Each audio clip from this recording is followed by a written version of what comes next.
আসসালামু আলাইকুম। রাতের শীর্ষ সংবাদে স্বাগত জানাচ্ছি আমি শাহনাজ পারভীন। জাতীয় নির্বাচনের আগে গণভোটের কোনো সুযোগ নেই মির্জা ফখরুল। জনমানুষের আস্থাই হলো বিচার বিভাগের মূল চালিকা শক্তি, সাবেক বিচারপতি মঈনুল ইসলাম। দেশ জুড়ে বৃষ্টি অব্যাহত, 10 জেলায় ঝড়ের আশঙ্কা। প্রিজাইডিং অফিসার চাইলে সেন্টারের ভোট স্থগিত করতে পারবেন ইসি। আমরা মওদুদীর ইসলাম নয়, মদিনার ইসলামের অনুসারী সালাউদ্দিন। 70,000 ছাড়ালো ডেঙ্গু আক্রান্তের সংখ্যা। আওয়ামী লীগ আমলি সব শয়তানি কাজের শুরু আসিফ নজরুল। মিডিয়া যোগাযোগের জন্য 7 টিম গঠন করল বিএনপি। উত্তরায় বাসা থেকে যুবকের ঝুলন্ত লাশ উদ্ধার। বাজার মূলধন কমল প্রায় 6,000 কোটি টাকা। মালয়েশিয়ায় বিশেষ অভিযানে 12 বাংলাদেশি আটক। কারাগারে ভয়াবহ নির্যাতনের ভিডিও পোস্ট ইসরায়েলি মন্ত্রীর।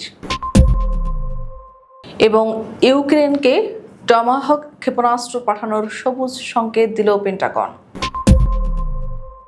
শুনছিলেন শিরোনাম, এবার বিস্তারিত। জাতীয় নির্বাচনের আগে গণভোটের কোনো সুযোগ নেই বলে মন্তব্য করেছেন বিএনপির মহাসচিব মির্জা ফখরুল ইসলাম আলমগীর। শনিবার জাতীয় প্রেস ক্লাবে মুক্তিযোদ্ধা দলের এক আলোচনা সভায় এই মন্তব্য করেন তিনি। মির্জা ফখরুল বলেন, একটি মহল অত্যন্ত পরিকল্পিতভাবে ৭১কে ভুলিয়ে দিতে চাইছে, তবে তারা সফল হবে না, কারণ ৭১ই আমাদের জন্মভূমি। মুক্তিযুদ্ধের বিপক্ষ শক্তি ষড়যন্ত্রে লিপ্ত হয়েছে। তারা মুক্তিযুদ্ধকে গোলমাল আখ্যা দিয়েছিল, কিন্তু জাতি সেটা ভুলে যায়নি। তিনি বলেন, অভ্যুত্থানের 3 মাসের মধ্যে যদি নির্বাচন হয়ে যেত, তবে অপশক্তি মাথাচাড়া দিয়ে ওঠার সাহস পেত না। আমাদের ঘোষিত 31 দফায় সব সংস্কারের বিষয়ে স্পষ্টভাবে উল্লেখ রয়েছে। আমরা সংস্কারের পক্ষে অবস্থান করছি। পিআর অনুষ্ঠিত হবে কি হবে না তা আগামী সংসদ নির্ধারণ করবে। পিআর না হলে নির্বাচন হবে না, একথা বলে মানুষকে বিভ্রান্ত করা হচ্ছে। তবুও সব ষড়যন্ত্র প্রতিহত করে বিএনপি গণতন্ত্র প্রতিষ্ঠা করবে। জনমানুষের আস্থাই হলো বিচার বিভাগের মূল চালিকা শক্তি। সত্যিকার স্বাধীনতা ছাড়া পরিচালিত বিচার বিভাগ কার্যত কোনো বিচার বিভাগই নয় বলে মন্তব্য করেছেন গুম কমিশনের চেয়ারম্যান ও বাংলাদেশ সুপ্রিম কোর্টের সাবেক বিচারপতি মঈনুল ইসলাম চৌধুরী। শনিবার অনলাইন প্ল্যাটফর্ম জুম মিটিংয়ের মাধ্যমে আয়োজিত এক ওয়েবিনারে প্রধান আলোচকের বক্তব্যকালে এমন মন্তব্য করেন তিনি। বিচারপতি মঈনুল ইসলাম চৌধুরী বলেন, জনমানুষের আস্থাই হলো বিচার বিভাগের মূল চালিকা শক্তি বা মেরুদণ্ড, এবং আস্থাশীল বিচার বিভাগে হলো গণতন্ত্রের প্রাণ। বিচার বিভাগ জনমানুষের আস্থা হারালে দেশে আইনের শাসন ভেঙে পড়ে। বিচার বিভাগের প্রকৃত স্বাধীনতা নিশ্চিত করা এবং বিচারকদের সততা, নৈতিকতা, সাহসিকতা এবং কর্মদক্ষতার মাধ্যমে আমাদের দেশের বিচার বিভাগের ওপর জনমানুষের পরিপূর্ণ আস্থা ফিরিয়ে আনতে হবে। ঘূর্ণিঝড় মন্থা দুর্বল হয়ে লঘুচাপে পরিণত হলেও এর প্রভাব রাজধানী সহ দেশ জুড়ে অব্যাহত রয়েছে বৃষ্টি। সবশেষ 24 ঘন্টায়ও দেশে সর্বোচ্চ 162 মিলিমিটার বৃষ্টিপাতের রেকর্ড করা হয়েছে। এই অবস্থায় শনিবার রাতের মধ্যেই দেশের 10 জেলায় ঘন্টায় সর্বোচ্চ 60 কিলোমিটার বেগে ঝড় হতে পারে। আবহাওয়াবিদ আবুল কালাম মল্লিক জানিয়েছেন, শনিবার বিকেল 3টা থেকে দিবাগত রাত 1টার মধ্যে যশোর, কুষ্টিয়া, পাবনা, ফরিদপুর, মাদারীপুর, ঢাকা, টাঙ্গাইল, ময়মনসিংহ, কুমিল্লা ও সিলেটের ওপর দিয়ে দক্ষিণ পূর্ব অথবা পূর্ব দিক থেকে ঘন্টায় 45 থেকে 60 কিলোমিটার বেগে বৃষ্টি অথবা বজ্রবৃষ্টি সহ অস্থায়ীভাবে দমকা অথবা ঝোড়ো হাওয়া বয়ে যেতে পারে। এসব এলাকার নদী বন্দরগুলোকে 1 নম্বর সতর্ক সংকেত দেখাতে বলা হয়েছে। এদিকে শনিবার সন্ধ্যা পর্যন্ত রাজধানী সহ দেশের বিভিন্ন অঞ্চলে মুষলধারে বৃষ্টি অব্যাহত রয়েছে। আগামী 5 দিনও বৃষ্টিপাতের এমন দাপট অব্যাহত থাকতে পারে। সেই সঙ্গে আগামী 48 ঘন্টার মধ্যে বঙ্গোপসাগর ও তৎসংলগ্ন এলাকায় একটি লঘুচাপ সৃষ্টি হতে পারে বলেও পূর্বাভাস দিয়েছে আবহাওয়া অধিদপ্তর। নির্বাচন কমিশনার আনোয়ারুল ইসলাম সরকার বলেছেন, এবারের নির্বাচনে প্রিজাইডিং অফিসার যদি চান তাহলে কারণ সাপেক্ষে দায়িত্বপ্রাপ্ত সেন্টারের ভোট গ্রহণ স্থগিত করতে পারবেন, এমন ক্ষমতা তাদের দেয়া থাকবে। শনিবার পটুয়াখালীর কুয়াকাটা নির্বাচনে ভোট গ্রহণকারী কর্মকর্তাদের দায়িত্ব পালনে চ্যালেঞ্জের সমূহ নিরূপণ ও উত্তরণের উপায় নিয়ে দিনব্যাপী কর্মশালায় তিনি একথা বলেন। কমিশনার বলেন, রিটার্নিং অফিসার মনে করলে একটি আসনের সবকটি সেন্টারের ভোট বাতিল করতে পারবেন। সেই ক্ষমতা representation of the people order সংশোধনে আনা হয়েছে। তিনি আরো বলেন, তবে সেক্ষেত্রে যৌক্তিক কারণ থাকতে হবে। তাই নির্বাচনের দায়িত্বরত কর্মকর্তাদের নির্ভয় দায়িত্ব পালনের আহ্বান জানান এই নির্বাচন কমিশনার।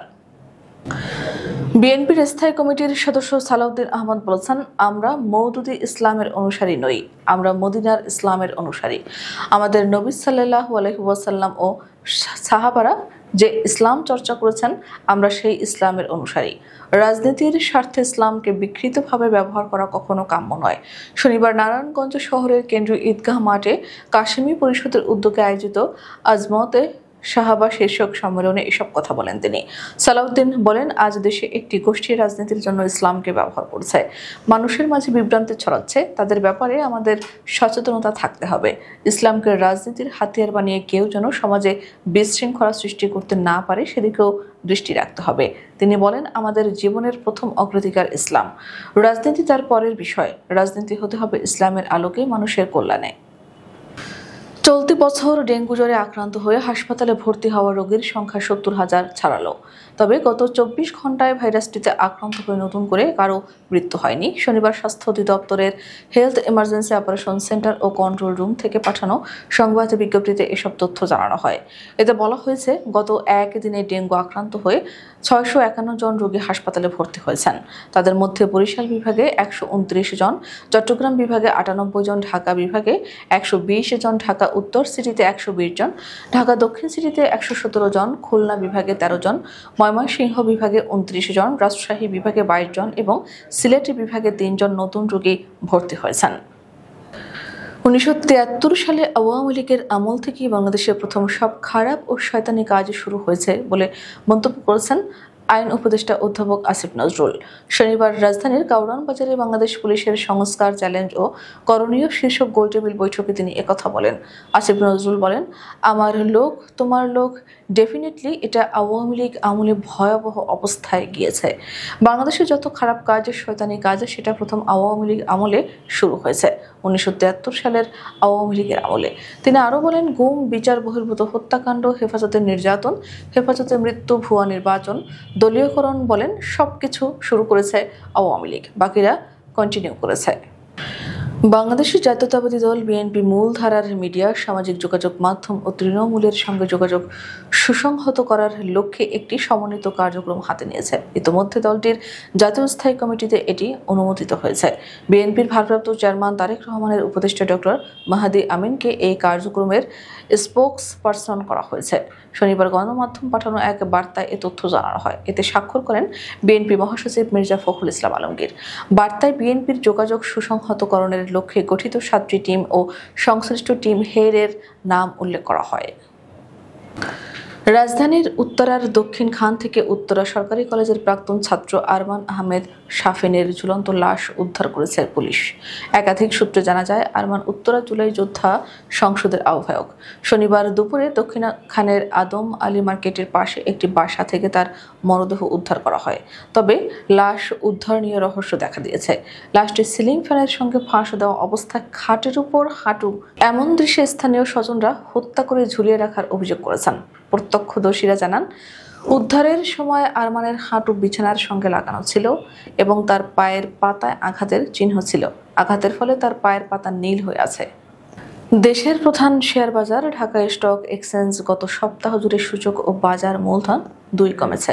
সপ্তাহ শেষে বাজার মূলধন কমেছে প্রায় ৫,৭৯৬ কোটি টাকা। ডিএসই সূত্রে জানা গেছে, সপ্তাহ জুড়ে ১৭৭টি কোম্পানির শেয়ার দর বেড়েছে, বিপরীতে ৩৬টির কমেছে এবং ১৭৯টির অপরিবর্তিত ছিল। অর্থাৎ লেনদেনে অংশ নেওয়া কোম্পানির প্রায় ৪৬% দরপতন হয়েছে। সপ্তাহের শেষে ডিএসইর বাজার মূলধন দাঁড়িয়েছে ৬,৯৯,৫৪৭ কোটি টাকা, যা আগের সপ্তাহের ৭,০৫,৩৪৩ কোটি টাকার চেয়ে ৫,৭৯৬ কোটি টাকা কম। মালয়েশিয়া ইমিগ্রেশন বিভাগের বিশেষ অভিযানে ১২ জন বাংলাদেশি সহ মোট ২৩ জন বিদেশি নাগরিক আটক করা হয়েছে। শনিবার রাতে নেগিরি সেমবিলান রাজ্যের বান্দারবারু নিলাই এলাকায় এই অভিযান পরিচালনা করে ইমিগ্রেশন বিভাগ। ইমিগ্রেশনের পরিচালক কেনিথ ট্যান আই কিয়াং জানান, ৯৩ জন কর্মকর্তার অংশগ্রহণে পরিচালিত অভিযানে ২৯৯ জন অভিবাসীর কাগজপত্র যাচাই করা হয়। এর মধ্যে 22 থেকে 51 বছর বয়সী 23 জনকে বৈধ কাগজপত্র না থাকায় আটক করা হয়েছে। ইসরায়েলি কারাগারে ফিলিস্তিনি বন্দীদের উপর চালানো ভয়াবহ নির্যাতনের ভিডিও পোস্ট করলেন ইসরায়েলি মন্ত্রী বেন গাভির নিজেই। অনেকটা উপহাস করে সামাজিক যোগাযোগ মাধ্যমে ওই ভিডিও শেয়ার করেন তিনি। এতে দেখা যায় হাত পেছনে বেঁধে উপর করে ফেলে রাখা হয়েছে ফিলিস্তিনি বন্দীদের। এ সময় বন্দীদের সামনে দাঁড়িয়ে তাদের হত্যার কথা বলেন বেন গাভির। শিগগিরই তাদের মৃত্যুদণ্ড কার্যকরের ইঙ্গিত দেন। তিনি বলেন, হামাসের বিশেষ শাখা নুখবা এলিট ফোর্সের সদস্য এরা। একসময় মানুষের চোখে তারা ছিল হিরো, কিন্তু ইসরায়েলি বাহিনীর অভিযানের কারণে আজ তাদের পরিণতি এতটা ভয়াবহ। ইউক্রেনকে এই ক্ষেপণাস্ত্র দিলে যুক্তরাষ্ট্রের অস্ত্র ভাণ্ডারে এর নেতিবাচক প্রভাব পড়বে কিনা সেটি মূল্যায়ন করে দেখার পর এই ছাড়পত্র দিয়েছেন মার্কিন প্রতিরক্ষা সদর দপ্তর পেন্টাগন। ইউক্রেনকে দূরপাল্লার টমাহক ক্ষেপণাস্ত্র দেওয়ার জন্য হোয়াইট হাউসকে সবুজ সংকেত দিয়েছে যুক্তরাষ্ট্রের প্রতিরক্ষা সদর দপ্তর পেন্টাগন। ইউক্রেনকে এই ক্ষেপণাস্ত্র দিলে যুক্তরাষ্ট্রের নিজেদের অস্ত্র ভাণ্ডারে এর নেতিবাচক প্রভাব পড়বে না সেটি মূল্যায়ন করে দেখার পর এই ছাড়পত্র দিয়েছেন পেন্টাগন। আমাদের আগামীকাল দুপুরের শীর্ষ সংবাদ দেখার আমন্ত্রণ জানিয়ে এখনকার মতো বিদায় নিচ্ছি। দর্শক, ভিডিওটি শেষ পর্যন্ত দেখার জন্য আপনাকে অসংখ্য ধন্যবাদ। নিত্য নতুন সংবাদ পেতে আমাদের ইউটিউব চ্যানেলটি সাবস্ক্রাইব করুন ও নিয়মিত নোটিফিকেশন পেতে বেল বাটনটি ক্লিক করুন এবং আমাদের ফেসবুক পেজটিতে লাইক করুন। এছাড়াও আমাদের ভিডিওতে লাইক দিয়ে শেয়ার করুন। আল্লাহ হাফেজ।